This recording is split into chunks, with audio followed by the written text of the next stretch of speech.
Hi, Shannon Waller here, and welcome to Team Success. Today, I am extra excited. I know I often am, but today we get to hang out with my good friend and extremely talented, knowledgeable author who's just written her first book called Let It Go. And her name is Emily Morgan. So, Emily, thank you so much for coming back on. We've talked about delegation a number of times. You have an awesome company, Delegate Solutions, but now you've just written your first book, which I'm very excited about. And I have read the entire thing, and it is so well written. It's brilliant and it's wise. And I can't imagine a higher compliment that I can give to a book. So, first of all, congratulations and welcome to Team Success again. It is my total pleasure to be here. Thank you. Awesome. Thank you. So, no surprise, the book is about delegation, your area of expertise, your unique ability. And the book is called Let It Go, which I think is a fabulous title. I want to start singing every time I read it. How to finally master delegation and scale freedom across your organization. And we're going to do a deep dive because delegation for a lot of people is kind of a thing they think they know, and they have kind of a neutral to negative kind of impact on it. We're going to talk about how it's very different, how it's actually about maximizing your contribution and your impact. And more importantly, to my opinion, how to scale freedom across your organization. That's a big promise, but you really spell it out pretty brilliantly. So before we dive in, just give us a little bit of your history. I mean, you and I first met 10 years ago under very different circumstances. So fill people in between then and now. We did. I am one of those coach lifers. I started the program many years ago. I had just started my company and I was working as a virtual assistant. And the woman, Heather Corcoran, was one of your clients and she was an executive coach. And she said, "Hey, I'm doing this program. They have a program for assistants. Would you like to go? I'd like to pay for you to go." And I was like, "Sure." And so that's when I first learned about Strategic Coach when I was my company's 15 years old. So I was probably about 5 years into business at that point. I was still the one doing a lot of the work with clients. And as my business grew, I grew as an entrepreneur and joined your signature program for many years. And then now I'm part of your 10X program. Woohoo! That's amazing. So you have been on all sides of this particular, I'm not going to call it an issue, but all sides of the circumstance. You've been a strategic assistant. So that was your initial business. Then you hire and market and provide strategic assistance for clients, and actually a lot of whom are strategic coach clients and for entrepreneurs. And I'm sure even in your own business, you end up doing some of those types of activities as well. So what I love is you really do have this 360-degree viewpoint, having been on all different aspects of it. So you know what works, you know what doesn't, and you know how you've had to shift your thinking to be a great, someone who's really great at delegating. So you can really coach other people. Because this is not just an idea you came up with one day. You have lived it from every aspect. I eat, sleep, and breathe delegation, and it's my highest calling. The impact that I'm trying to make is helping people figure this out because it's such a transformational way to change how you're spending your time and how you're able to impact the world. So let's dive in and talk about that because I really love how this is about impact. One of the things I got more aware of is when I was reading your book was how we compromise the impact that we're making. We got caught up in busyness. We get caught up in comfort zones, and we're not actually recognizing how we're sabotaging the strong word, but you know what I mean? Mm-hmm. We're reducing our potential positive impact on the world. But you kind of like peel the curtain across and go, shine the light on the fact this is actually what you're doing. So tell us, why was it so important for you to write this book? Why was it important to get this message out? Well, I think it's such a struggle point, especially for entrepreneurs. Like we're so consumed by being busy all the time and doing these big, ambitious things. And it all requires our time and our energy. And so the more that we can, one, understand it and two, protect it, the more impactful we can be. And I believe we're all here to make a really big impact, especially as entrepreneurs. Mm-hmm. And what you also see is that when the entrepreneur is freed up to make a really great impact, but it's not just them, right? It's everyone in their organization. So talk a little bit about how to create a culture of delegation, which I found to be a fascinating term. Haven't heard it before. And I found it really interesting because a lot of times it stops with the entrepreneur, starts and stops rather quickly with the entrepreneur. But that's not your message in Let It Go. Yeah, I mean, the book actually was called A Culture of Delegation. We changed it to Let It Go at the end. So I'm very connected to that phrase because I really believe that, if we are elevating our time and we believe in the impact that that allows us to have, why wouldn't we want the same things for our team? Right. And so if we embrace this sort of culture of delegation where everyone's time is being elevated, our team's happier, our company's way more impactful than it would ever be on our own. And it's a retention strategy, which we're all sort of looking for fresh ways to do that right now when it comes to our staff. That's amazing. So let's dive into impact, which, and you're in coach and we both have the same common language of unique ability. You talk a lot about unique contribution as well. And I love it. And one other thing, if anyone is listening who's a coach client or part of our larger coach community, because we have lots of fans, which I love, is also if anyone's interested in freeing up their time, your book is like, this is a freedom of time strategy. I'm like, I was so excited. I'm like, oh my gosh, that's the very first freedom of our 4 freedoms towards having a self-managing and ultimately self-managing company. So it's freedom of time, freedom of money, freedom of relationship, freedom of purpose, but it starts with freedom of time. Dan Sullivan has always said that. And I was like, oh my gosh, this is a how-to guide for freedom of time. I'm very excited about that. So anyway, I know I'm throwing lots of things out at one time here. So let's talk about impactful contribution, because the freedom of time part is because you're like, oh, okay, it's not our jobs as entrepreneurs to do everything. Our job is to do a few things ultimately that we're best at. So talk a little bit about impact and how people can figure that out, because you have exercises in the book. Like you don't just say, oh, you have a way of making an impact and keep going. You actually give people a recipe for how to figure that out for themselves. Yeah, there's tons of exercises because I think we need to be able to do the work and have some sort of outcome at the end rather than just ideas. So we do mix that both in there. But I think, unique ability to me is your God-given talent, ability to do something and something you're incredible at. Your most impactful contribution is really, what contribution are you trying to make to the world to make the world a better place? What are you called to do? And that looks different for everyone. And I really believe that we should not be delegating until we are clear on those 2 things. Because when we're clear, then it becomes really clear to us all the other things we're spending our time on that are not that. And if we know what we're trying to redirect our time towards, we won't just refill the time we're freeing up by delegation with more and more stuff that really never moves the needle for us. So I actually want to go in that direction for a moment. So what is the cost of not figuring out your impact?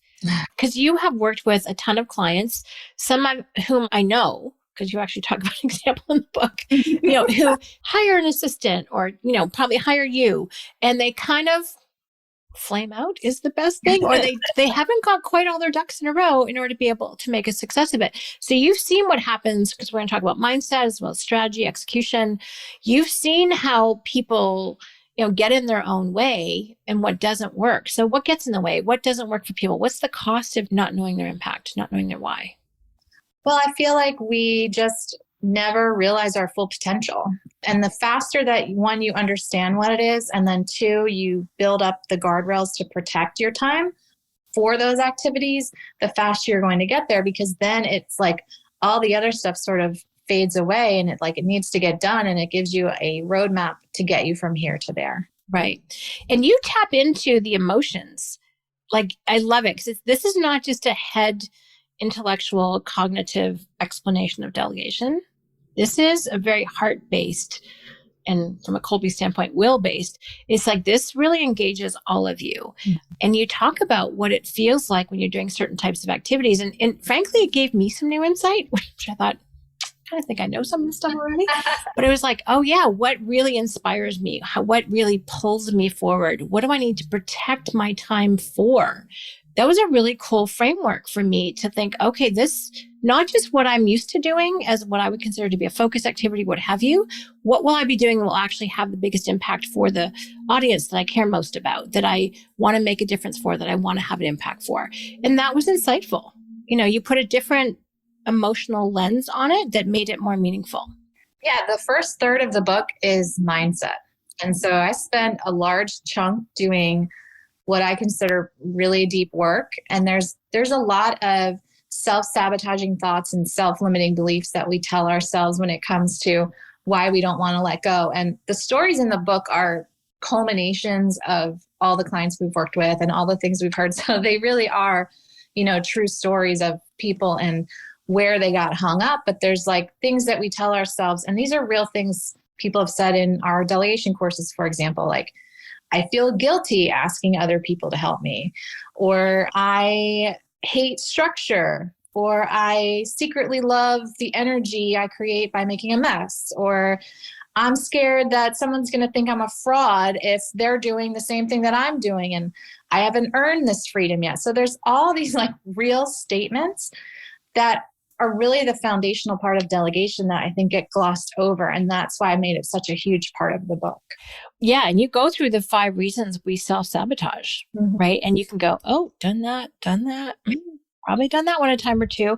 Like, it's really interesting. And you get into the minds. And as someone who created the Strategic Coach Team Program, I've heard the same conversations. And it's like, check. Totally. And working with the team members, they're like, oh, it's usually he says he wants to give it to me, but doesn't really. It's got the death grip on delegation. And yes, I am got a death grip on a baton right now. Or this happens too. She just changes her mind all the time and won't stick to something. And you talk about you have all these amazing lists in the book. Just like the 5 golden rules, right? The 5 bottleneck behaviors. So you really help someone explore themselves and their relationship to delegation so they can be successful at it, which is really cool. That is 100% my goal. So you just nailed it on the head. Yay. I love when that happens. So just talk for a moment, because you have a calculation for when someone is doing work, like the value of the work that they're doing. You have a calculation in the book, which is really interesting. You can just talk about it. You don't just give it away necessarily, because that's what they should buy the book for. But it's really interesting, because then you're like, oh, then you get to look at the amount of money that you can generate. And then you get to compare the quality of the work that you're doing. So let's talk about that for a moment, because that was such a tangible, visceral way to understand. It's like, oh yeah, I'm not being very strategic about this. Interesting. Yeah. The calculation is really around how you value your time. And so the math on it is, what do you pay yourself annually divided by 80 hours? And it's usually some exorbitant number. And so I kind of say the inverse of what you were saying, which is, I say, that's how much you're paying yourself to do work you hate and you're not good at. I mean, and then when you put that lens over, I could probably spend a third and have someone who really likes doing this work and feels empowered by this work. And it costs me 2/3 less. And I could take that money and reinvest it in things that really light me up. And they'll probably do a better job. Yeah. I mean, I sort of make fun or tease. It's really with love, so it's teasing. I tease our clients all the time. It's like, and you and I have a similar expression. If you don't have an assistant, you are one, right? And I'm like, and you are probably way too highly paid for the quality of work that you're doing right now. Yep. I mean, some of them calculate their number, and it's a very large number. Even if they work 80 hours a week or a year or not. And it's like, oh, like $500 an hour was more of the calculation. I'm like, I'm opening a mail for $500 an hour, or I'm going through my email, or I'm doing my airline booking, or whatever it is that they're doing. And it's like, oh man, it's kind of funny, but it's a bit of a wake up call when you actually do that. Yes. So you're paying yourself a lot for things you don't like doing. And for sure, someone else could do better. And you're not making the impact that you originally set out to make, because now you're just caught up in all the busyness. And I talk a lot about how we attribute sometimes our value to feeling so busy, which was never why we started our companies. But there's a comfort in that, is there not? When you're just busy. 100%. Okay, so let's talk about that, because I think that is one of the ways that people hold themselves back a lot, because sometimes growing and making an impact is scary. And it's way more comfortable just to hang out, just say, oh, I'm so busy. But then they never get to their goals. And you and I have both run into this a ton. Yeah. I mean, we start to attribute our value because our team's like, oh, he's too busy to bother him with that. And then like, we feel sometimes like, well, if someone else is doing it, then I'm not special anymore because I'm the one that's doing it. Or, well, they're so busy, I don't want to ask them to do it. I'm so guilty of that one, because I have that visibility to my team of assistants. I know they're really busy. So that one will hold me back a lot. Just for fun, what's the strategy for that? I mean, how, if it happens to you, someone who's a master at this whole process, how do you shift your thinking? Or do you just hire somebody? I don't know what the answer is, but how do you handle that one? Yeah, I mean, it happened to me with Georgia. So Georgia's been my assistant for 8 years now. She's now on our leadership team. It's not the best use of her time to be my assistant. So, and I really, as I was writing this book, I took a rock that like, hey, I'm going to use our service as a client and get that experience and then be able to structure that experience into the book. Nice. So yeah, I've been using my own service. And so we sell time basically. So I know I have this much time per week. And so we always start with the goals and priorities, right? So whatever they're helping me with has to be moving stuff forward. It can't just be like the busy stuff. Anything that's a repeatable, I always am looking for that because that's something I can hand off because it becomes a process. Mm-hmm. And then I do a ton of personal delegation. So they help me like with booking the movers and all the other things that are going on for me personally right now. Ooh, that kind of freedom. Mm-hmm. It's very exciting. And I think that's a real breakthrough for a lot of people. I mean, you know, we have a good percentage of women entrepreneurs in the program. And when they can wrap their heads around, oh, I can do this at home too, it's really fun to see. But then more and more of our male clients, I found like, you know, someone recently just hired a housekeeper for their home to look after the two of them and their one small child. Mm-hmm. Life changing. Yeah. So helping get those things, because we do, as entrepreneurs, male or female, we manage a lot. Mm-hmm. And we have a lot of different things in our mind. And just having someone else be your team of who's, you know, strategic coach, who, not how, it's so powerful. And if you're not the right who, you need to find someone who is. And that's really, you're the who finder. That's right. Which is really powerful. So I love this. So, but again, it's not just for you, the entrepreneur, right? You want to be freed up to make your biggest impact, but just like you did with Georgia, she's on your leadership team. Mm-hmm. So supporting you to that level. So let's talk about elevating other team members and freeing them up, because it's kind of a bit of an aha moment. I remember when Dan's like, it may not be that you need another assistant. Maybe it's that your assistant needs an assistant. Yeah, that's what we did. You should have seen people's eyes get really wide. They're like, oh, never occurred to them in a million years. So let's talk about that. And this is partly why I'm so excited about your book, Emily, is because I want to hand this out to everyone in the team leader program, because I'm like, this is how you do it, mm-hmm. right? This is the mindset. This is the thinking. These are the tools. These are the structures. Here's the do's. Here's the don'ts. You give a soup to nuts prescription, but this is how to actually have a culture of delegation, not just a one-off. Yeah. I mean, why should having your time elevated just be limited to you? Why wouldn't we want to see that as a cultural part of our teams, that we're all embracing this idea that we're all here to spend our time doing work that we love. And that might be different for you and for me, whatever it is. But I think number one is you have to master this. Mm-hmm. Then you get your leadership team to master it, then your management team to master it. And you just keep cascading it through the whole organization till like the busy work is out the door. Mm-hmm. But one of the things that, you know, I was keeping front of mind when I was writing this book is the concept that you guys teach around safety economy, right? So our teams live in, this is strategic coach, probably 501, I don't even know. Our teams live in a safety economy and we live in a risk economy.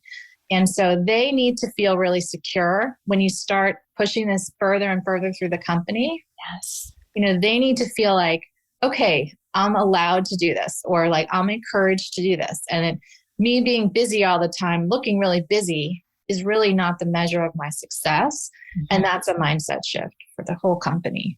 And that is a huge mindset shift. And I've been attempting to coach this in my leadership program, strategic coach team leader program, forever, because it's an identity issue. It's a security issue. As you talk about, they have a really hard time. It's like, if I'm not doing all the things I've been doing that got me here, and I always liken it to a metaphor of letting go of one trapeze to grab the next. That space in between is not very comfortable for people. But recognizing that they actually do have an elevated role, and their entrepreneurs are often desperate. Again, these are leaders in companies that I'm coaching. And entrepreneurs are desperate to have more of that person's brain and mind and expertise and insight mm-hmm. on those bigger, higher level issues. But the person's still hanging on to stuff that they've always done. And entrepreneurs are sensitive to whether or not people are overworked. And they're like, oh, so there's this tension and this struggle that I see all the time.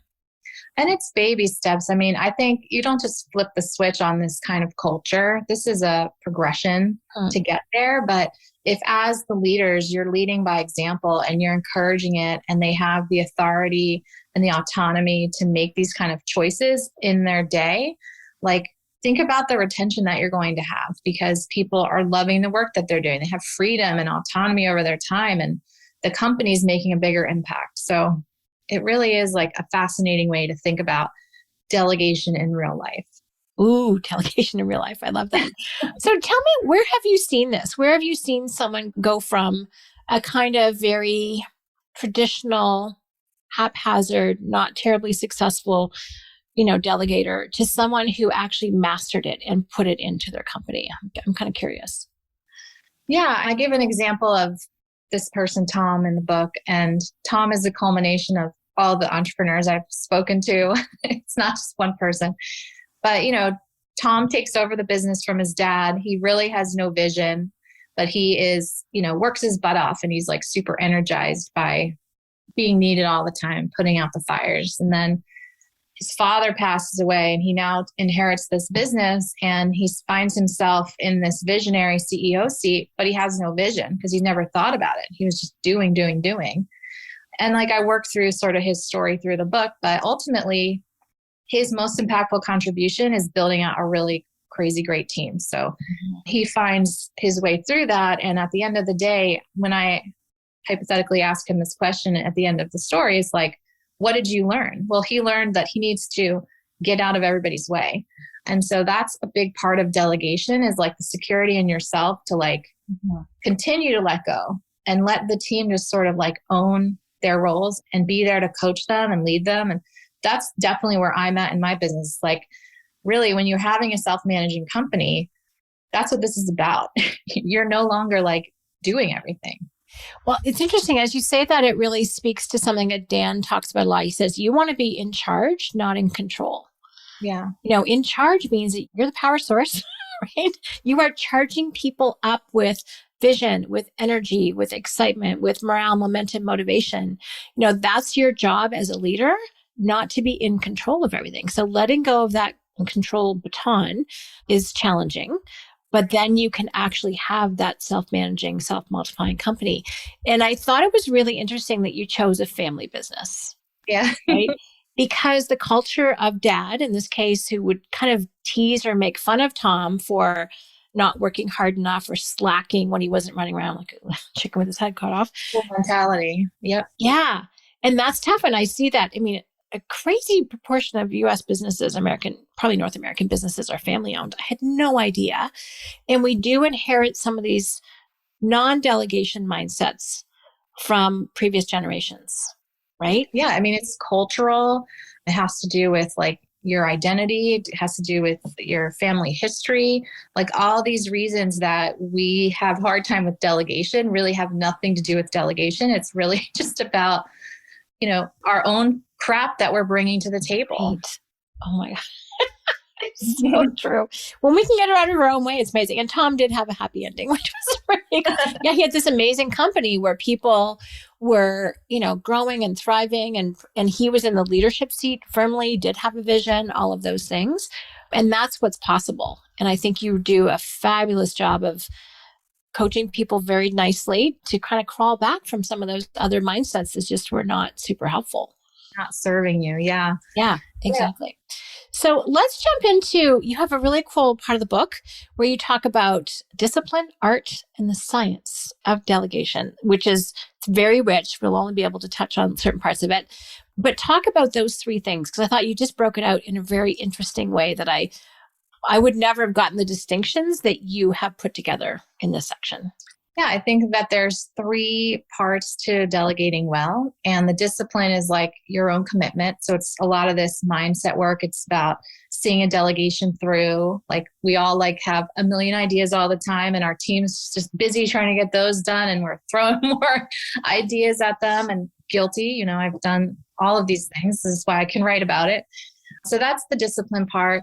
The art part is figuring out what to delegate. And so when you're really clear what you want to spend your time on, you can see all the things that you don't. And so putting a plan together, like a delegation strategy is what we would call it, of all the different things that you're going to let go of. And then the science is how you're getting it from your plate to someone else's. And so, strategic coach, huge fan, impact filters. I mean, we are obsessed with impact filters, but right, good. They are the single best tool for delegation out there because you really have to think through what success looks like. And so many times we don't even take it that far. We're just like so excited about our ideas. And yet like we don't have the commitment to actually sit there and like flesh it out. Well, guess what? How's anyone going to execute on that when you're not even clear what success looks like? So clear. The whole asking yourself the question, what does it look like when it's done and done well? Mm-hmm. Oh my gosh. And you have another thing that you say in the book, delegate the result. The end result. Yeah. Delegate the end result. Delegate the how, because your how is going to be different than someone else's how. And I think that was such a brilliant statement. Before we even get into some of the science, though, there's something else about the art that I want to talk about. And it's one mindset that if I could undo, I would. Okay. And that is that if I don't like the activity, that must mean that it's a crap activity and no one else wants to do it either. Yeah, exactly. Let's disabuse people of that notion, shall we? Yeah. I mean, if you ask my team, a team of admins, I mean, they would hate to do what you and I are doing right now. They would hate it. They don't want to have to go near this kind of activity. But, I'm like, oh, schedule this, book this, do that. Obsessed. Like they love the clarity and the neatness of that sort of thing. So there are people who love to do administrivia, and it doesn't have to be you, and that's okay. Yes. And I know enough, but you have to get a little bit out of your own head enough to know that, oh, just because I don't like it or I find it energy draining doesn't mean that other people do too. Yeah. I've seen people work with me, they light up with the opportunity to schedule. My old, strategic support partner was our title for her. And she's gone off to her new career, which is exciting. She didn't leave to become someone else's assistant. She went to launch her new yoga career. She's brilliant at it. Oh, wow. Cool. Yeah, I know. She's amazing. But she taught me so much how to be much better at delegating than I was. So she trained me, but she would schedule to calm down. Yeah. Well, if I schedule, I'm not an anxious person, but I get anxious because I'm terrible at it. Yeah. Like I can do one exchange and then I'm done, and often it takes more than that. So that whole idea and this is why things like Kolbe profiles are super helpful, or Clifton Strengths. Kolbe's great because it tells you how people's mental energy plays out, and it just explains so much. And appreciating that. Like I know I'm good at creating chaos. Thank God I'm surrounded by people who love turning chaos into order. Fires. Yeah, exactly. So when we can actually just look at ourselves and appreciate our own contribution and impact, it allows us, instead of assuming that everyone should be the same, it allows us then to also appreciate other people's unique abilities in the coach world and how they can contribute and understand how complementary they can be. So again, we need each other. I mean, that's what makes work so interesting is like, we love to do this. There's a team behind you that's going to put this podcast out. Then there's a marketing team that loves marketing it. And then, there's just so many people doing what they love to do is what makes this whole thing very successful. And I think that's one of the other things that you have really added to the conversation is that point that there are people out there who love to do the things that you don't, that love to do administrivia. They consider it fulfilling and useful in practical work. And Lord knows it is, because otherwise I wouldn't be anywhere where I'm supposed to be on time. We can't live without them, right? Nope. But we can do them a disservice if we speak critically or harshly about that kind of role and don't give it its due. So a lot of it, people would love to do stuff for us if we just didn't talk so poorly about it, right? They're like, oh, I'll clean up your messes, but not if you say something nasty. Like anyone can do this. Yeah. It's like, no, they can't actually. Yeah. So filing comes to mind, so it's really important we just give a deep appreciation for people whose skills are complementary to ours. And have a really healthy, when you talk about building confidence with delegation, you need to be able to give and receive the feedback from your team. And if you build that into a weekly agenda with your team member that's supporting you, it just becomes a really normal, healthy exchange. What worked, what didn't work, what are we going to do different next time? Yeah. And to me, I'm at that stage of growing my business where all I care about is what did we learn? Something broke. What did we learn? Yeah. Like that's gold. So yeah. And you're not playing the blame game. It's like, oh, I could have probably communicated better, or oops, we missed a step, or whatever. It doesn't have to be a big deal as long as you're always getting better. So let's jump into some of the science now that we've addressed my biggest issue with the art of it. This is the process by which you do it. And you laid out some examples that I highlighted the entire page and a half. The same. So, Emily, going back to your model of disciplined art and science, now that we tackled art and the part that bothers me the most, or concerns me the most when I see people just not looking at things the way that I think makes sense, you have something in the discipline section really about the 3 behaviors of a disciplined leader. And most entrepreneurs I know wouldn't use the word discipline to apply to themselves. But when I read them, I'm like, oh my gosh, this is what you're talking about. And it's just kind of habits or mindsets or ways of thinking that allow you to be successful. So let's dive into those. Number 1 is they respect systems and assigned seats. Yeah. So everybody who's been building a business knows that the way that you successfully grow a company is strong systems and getting out of people's way. So it's one about respecting systems and appreciating them for the clarity that they're going to bring your team who has to now execute on these ideas.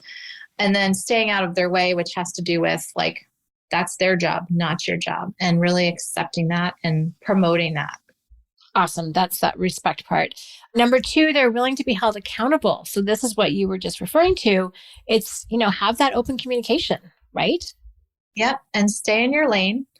I'm constantly getting my hand slapped, like, don't get in the middle of it, right? Like, that's a hard phase of business growth, by the way. But it's part of it, especially if your goal and your vision is self-managing company. But it's not just about like you holding your team accountable, but you being willing to be held accountable. And as visionaries, that's a really hard one because we're like, but I really love this idea and I want to work on that and I need to be free. And it's like, well, you already set the plan for the quarter. So if you're going to do that, it's got to be on top of what you're already committed to. Because one of the things that I've seen is that when we as leaders are busy creating and ideating, our teams are busy in execution. And so there's this friction that happens when they're kind of like, they're hearing your ideas and all they're thinking is, oh my God, now I have to do this. What does she mean by that? Or when is this done? And like, it creates this like total roadblock for the whole team. Oh, that would be guilty as charged. Yeah. And this is also your point number 3, which is 100% the one that would trip me up, which is they temper, the one that I struggle with the most, let me put it that way. They temper themselves and their new ideas for the greater good of their vision. Yeah. So this is what I was just speaking about. But if we can't create a plan and stick to it, how can we ask that of our teams? And so just regulating ourselves when it comes to I'm laughing because I'm reading this line. This intentional commitment to not chase shiny objects once the plan is set creates a culture of focus and discipline. Yeah. That's one of the hardest things for entrepreneurs to master is really staying the course. And I think, there's a blend of like our ability, as you guys would say, to see the future, right? Like we can see what's coming because we're out of the business more and more. We have better visibility. But, when we set our rocks, like we will not get our rocks done. It's right. Like you got to see those things through. Wow, that's amazing. And that's when you get per EOS, Entrepreneurial Operating System, that's when you get traction. Because we're not distracting and disturbing people from their executing. They're actually getting to get it done. Yeah. But you have time to really hash out which projects are the rocks to get them lined up. So that is where your vision comes in. Then you just have to get out of the way. And we won't go into all of these, but you have 5 bottleneck behaviors of leaders. So you know your audience so well, Emily. It's so fun. You've got hero, interventionist, isolationist, time optimist, sign me up, and dreamer. That's my number 1, by the way. I think anyone who's positive has this behavior because we just like, we're glass half full people. And like, we always think we have more capacity than is actually real. 100%. And it's like, if I have to estimate how much time I think things take, it's easily half to a quarter of reality, mostly because I'm not even paying attention to all the steps that need to happen. Mm-hmm. Then I'm like, oh, yeah, it takes that long? Yeah, it does. Yeah. So, and you have little quizzes so you can figure out which one you are, which is super fun. This book is fun. That's the other thing about this. You're like, oh yeah, that'd be me. Oh yeah, that'd be so and so. You can just like names come to mind as you are reading it. It was really important to me that no one reads this book and just feels like crap about themselves. So like, it's really just, I think we're creating awareness of behaviors, awareness of activities. Well, and self-awareness is something that's super important to both of us. And that is so huge because then you have language and you have awareness and well, obviously, and you can make changes or you can shift and then you can be aware of how you interact with other people. If you are oblivious about yourself, you're a bull in a china shop of the world. So the first third of the book is all about mindset, and you will not get through the first third of the book without having to do some deep work, looking at yourself and some of your behaviors, which, our thoughts create our reality. And so if we can really overcome our own limiting beliefs, then that's really where the transformation happens. So exciting. I love it. And then you give strategies for all of them so you don't leave anyone stuck. This is about awareness and how to grow, not to make anyone bad or put them in what we call the gap or anything like that. So Exactly. It's very supportive and very positive. Awesome. So what should we talk about next in our last few minutes? Because you have some great strategies in your science part. There's tons more even in the art. So Emily, we've talked about discipline. We've talked a little bit about the art. Let's go to the science. Because again, I'm kind of doing the high level overview here, but there's so much good stuff. You've got the 5 golden rules of successful delegation. Let's just rhyme those off because I think those are brilliant. And then there's one example that I have to have you share on scheduling. It's some of the best. People should just write down these pages and do them because they're so good. You've just nailed it on how to schedule something really well, which I think it's not obvious. Hand it to your assistant. Don't do it. Yes, perfect. So let's go through the 5 golden rules of successful delegation. And at least on my book, it's page 103, if anyone wants to flip to that page. So Emily, let's go through those because I think those will be interesting. Yep. Always delegate the end result. So an impact filter is an incredible tool to do this with because it's going to force you to think about what success looks like. And then if you can share why the project is important to you, that really helps the person supporting you really wrap their head around the whole project. And I'm going to jump in because if someone's not a coach client and they're listening to this, you can learn more about the impact filter actually through most of our downloads. We'll have it. So you can go to strategiccoach.com or the book, The Extraordinary Impact Filter, a whole short book about it. There's downloads included with that, is available also at strategiccoach.com on our store. It's not available on Amazon, just so you know. So that's where to find it. So if you want lots more information about the tool that Emily's talking about, then go there would be my recommendation. Yeah, it's already done for you. Like it's idiot proof. You just fill it in and give it to someone. And then number 2, feedback's a must. So again, we talked a lot about giving and receiving feedback. And if you can share with the person that you're delegating with why it was helpful, that just really builds foundation around having a really productive relationship. Start small to build confidence is number 3. So I like this one because if we can lay some groundwork and have some delegations that go really well, we can shift our mindset around how we think about delegation. So you can use some repeatables in this step. You can have some low-hanging fruit delegation. So order me a limo for Friday night to take my wife to dinner, whatever. Low-hanging fruit. And, grab the small wins. That still is time saved and it helps you build confidence. Nice. Number 4, get comfortable with 80%. So we use the 80-20 rule a couple different ways here. You can think about it as someone doing 80% of the work, you doing the last 20%, which is a great way to compartmentalize larger things like scheduling down into, let's use a tool just for this part of scheduling, or you can do this part of scheduling for me. So 80-20 can also be around if it's done 80% as well as I would want to see it. Is that nice? Yeah. Yeah. And 80% is it's kind of my minimum criteria. So it doesn't have to be 100. I don't consider myself to be a perfectionist. A few physical quality things might fall under that, but mostly, I want 80%. 80% is what works. Sometimes the amount of time or money spent on the last 20%. So getting to 80% could take 2 hours. Getting to 100% could take 22 hours. Yep. Was it actually worth it? Yeah. Your audience may not care. So I think that 80% rule is really wise there's again, lots of different ways to slice it. But I do think that's such great coaching. And I think it's weird because sometimes we don't hold ourselves to that 100% standard, but when we're delegating it, we do. Right. Like, oh no, you have to do it perfectly. You have to do it a million times better than I would. When truthfully, if they do it 80% as well, or 80% as well as it needs to get done, it's more than fine. So that's such a great point. And sometimes, I use this strategy with this one all the time.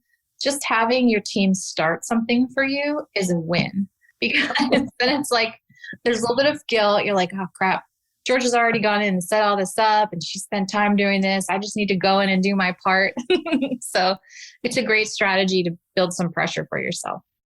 Well, and a lot of us too are better at editing than we are at coming up with it. Like starting with a blank page, writing, you would know this, is hard. If someone else can just put a few thoughts down, like sometimes someone will draft an email and I'll be like, oh, that clarifies my thinking because I want to say it completely differently, but I couldn't have got there unless they did that first 80%. So yes, that is such a great point. Yeah, I do that one all the time. And then number 5, commit to the boring stuff. So this one's a little hard to hear, but the boring stuff takes up at least half your business. And it's really important because it's what allows you to deliver what you do in a really effective way. And because it's not the competence for you or it's not part of your vision, ignoring it is never the right answer. So commit to having someone that owns the boring stuff in your business. Yeah. And that, your own commitment to the process of delegation is really critical. And it might take, like you were talking about, many iterations of an administrative process to get to the right answer. But, we can't ignore this part of our business because it's like boring to us. I think that's such a key point. There's one of Dan's models, which is called the ABC model. There's parts of your business that are irritating. There are parts that are okay. And there are parts that are fascinating and motivating. We love to hang out in fascinating and motivating. Right. That's like food. That's where we're excited. That's where our future is, all the things. But the okay part, frankly, that's where the cash gets made. Yeah. Right? That's where the money is. Now, do we want to get rid of irritating? Yes, of course we do. That's the low-hanging fruit you talk about. But the okay stuff, frankly, is the day-to-day running of your business. So it might be boring, but it also is cash flow, which all of us are usually really big fans of. So I think appreciating that boring, okay stuff actually puts food on the table for a lot of people is astute and wise to look at it that way. Yeah. I mean, imagine if strategic coach was just Dan pontificating and sharing ideas. Like, you can grow that kind of business, but when you're turning it into a system and you have people just organizing it, and like that is where the magic is happening. So it's a critical part that we just cannot ignore, or we have to have people that love doing those kinds of things. Yeah. And the cool thing is they don't think it's boring. Right. Exactly. It'd be boring for you. Doesn't mean it's boring for somebody else. I love it. Then, as I said, you have this fabulous golden rules in real life, the fabulous example of scheduling. Can I just share some wisdom? And can I just quote you in this book because it's so good? And this is like setting up the success criteria. Like, what does it look like when it's done and done well? So in here, I was reading it to you this morning because I thought it was so good. In order for my scheduling to be successfully handed off, the following must be true. And it is completely appropriate to have standards here. If you're listening, it's really important, actually. Otherwise, you're making people read your mind. They can't, and nor do you really want them to. So here's the deal. Meeting confirmations are happening one day prior to avoid last-minute cancellations. Scheduling conversations are responded to twice per day. 3, we always offer at least 3 time slots when possible. 4, we always include our time zone when we send options, because that's a good area for mess, potential for it. I have 15-minute buffer time between each meeting. I actually coached someone on that, and then she implemented it and I didn't. And that was, I have at least a half-hour lunch at midday. Like, this is number 6 and there are 10. Mm-hmm. Right? Just an example, but yes. Just an example. And then you also put the whys in there. Why this project is important to me, because my time is my most valuable asset is number 1. And then there's a bunch of other ones. Right? Like, you just lay it out so brilliantly. And I'm like, I want everyone I know to read this. I highlighted the entire page and a half, just saying. Funny. Yeah. So it's key. And so if anyone wants to know how to schedule, it's on page 107 in my copy. So it's already got there. And it's so useful. And to your point earlier, It's key because, first of all, you're laying out your standard, which you may not have even been clear about until you wrote it down. It might take a few tries. It's like, oh, I forgot. Yeah, I need half hour lunch. That may not have been your first version of busy in your day. But then also, it just gives such clarity to the person. So they're not guessing. Mm-hmm. You've empowered them to do a really good job and to make the impact that they want to make when you have laid out this success criteria. So again, it's such a perfect example with a lot of wisdom built right in, just saying. And it actually is part of your delegate solutions process, correct? Yeah, I actually took it from what our team uses to work with clients. Hint, hint. That's good. It's a great example because like so many people, when they say, oh, I could never let go of scheduling or I hate scheduling, break it down. What are some small things, some small steps that someone could take over for you? Yeah, exactly. So key. All right. Well, I feel like we've teased people with a lot of really good info, which I clearly want you to go and get. So anything else they should know about the book before we tell them where to go and get some goodies and all the things? So anything else in the book that people can really look forward to? Like you've got the delegate freedom system. You've got all sorts of great other takeaways in the book. We're not even done talking about the whole thing. Yeah, we have tons of tools and those are all going to live on our website that we're building, letitgodelegationbook.com. So there's going to be lots of stuff for you to grab there. But I think I give you one big takeaway of the book, like delegation is deep work. And until you really hit the nerve on some of this stuff, you may never really feel the true power of how delegation is a way to manage your energy, which is the most important thing we have. So. Right. Oh, that's such a good point. I love it. There's even a mindset scorecard in here. Yeah. But back to your point, it is deep work. And I think when we start to really appreciate what it is, because again, it looks like a to-do, it looks like another chore on your to-do list, which is why most people avoid it. But when you really do get the essence of what, your impact is and what you're spending your time doing and what you could spend your time doing better or doing more of, and who can you surround yourself who's fabulous at the things that you're not? And how can you have that system? How can you execute on that system? And how can you have other people around you? It's not just you. It's not that you're like king or queen bee. I get to delegate, but you don't. No. Right. This is everyone elevating to do their highest and best impact. Yep. I'm sorry. That's going to be a very successful company. Exactly. You're not having people do work they really don't enjoy doing. They're all doing stuff in our terminology, what they're unique or excellent at. They're all inspired. They've all got this awesome team of who's working with people who actually enjoy their work. Very different culture than most companies. There's freedom and permission for growth that isn't in most. And you talk about this even at the very beginning. It's a retention strategy and it's so much more too. It's a freedom strategy, ultimately, and a growth strategy. Yeah. And there's a tool on the website that you can give to some of your key team members. You can do it yourself. It's called the Elevated Week. And it's a great way to start that conversation because it's going to tie, what are they spending their time on now? How do they feel about it? What would an elevated version of their week look like? What kind of impact could they have? And that's a really great tool that they can give to their bosses to have a conversation around elevating their time. So it's sort of, available to you on the website if you want a tool like that. Well, I'm going to give the website in a second, but I highlighted this page also. This is an opportunity for a leadership shift, right? And you say, until this moment of you making this bold leadership shift, I've actually never quoted someone's book in an interview before, just saying.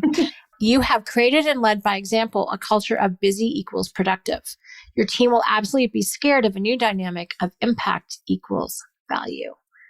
But impact equals value as a culture shift. Mind blowing. Yeah. And that's not the norm, but it's incredibly powerful. And I happen to think in our new, less hierarchical, more networked world, this is actually what will be the norm. Yeah. Might as well get a jump on it. That's right. And it's actually, if you have a unique ability, this is probably how your brain, if you're aware of your unique ability and you want unique ability teamwork, this is going to be kind of your mindset anyway, but it's important to realize that other people have not grown up and been raised with this. So this is how you can start creating this incredible culture of delegation. Oh my gosh, so much good stuff. All right, so let's talk about the website, which I think is really cool. So it's letitgodelegationbook.com, correct? Yeah. And I believe you have, if people put in team success, There'll be some extra special goodies for you, which is very fun. So thank you very much for making that offer. But, if you go to letitgo.delegationbook.com, this is where so much of the magic is. So obviously grab the book.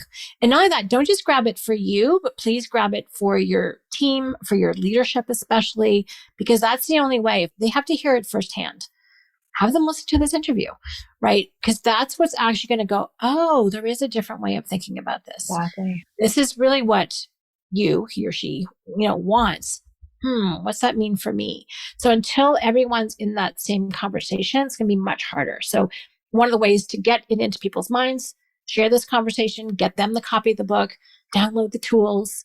Again, let it go, delegationbook.com. That's how we're going to get there. And then everyone gets that freedom of time that we're also hungry for. Yes. Oh my gosh. And there's still so much more. It's on Amazon too, if that's easier. But all the different tools and resources will be at that URL. Fantastic. All right. So Amazon, let it go, delegationbook.com, all the good things. So Emily, thank you, thank you, thank you. One of the reasons why I enjoy our conversations so much is we are both passionate about the same people and about the same processes of entrepreneurs and their teams being the happiest, the most fulfilled, the most impactful, the most, productive and profitable they can possibly be. Yeah. And you're a kindred spirit in that. And you have produced an incredible, as I said, so articulate and so wise, book that just lays it out in such a gracious, insightful, and not just boring, heady manner. It gets at all of you, which is why I appreciate it so much. So thanks for being my partner, my buddy in this. Any last words? No, I think you're all here to make an impact, and delegation is the path that's going to let you make more of an impact. So I think ignoring it because you don't like it or don't understand it is not serving you or your vision. So this is a gentle, loving touch, process-driven mindset shift that people can work on. And a call to action, which I also love. Emily, thank you, thank you, thank you. Always a pleasure. And I know we'll talk soon. Thank you. Thanks, Shannon. Thank you so much for listening. I hope you have a ton of takeaways from this conversation with Emily. Again, so much wisdom there. Please go grab the book. Seriously, it's on my recommended reading list. So if I've curated it, it's something I'm really passionate about. So again, thanks for listening. If you have any questions, please let me know at questions@strategiccoach.com. And as always, here's to your team success.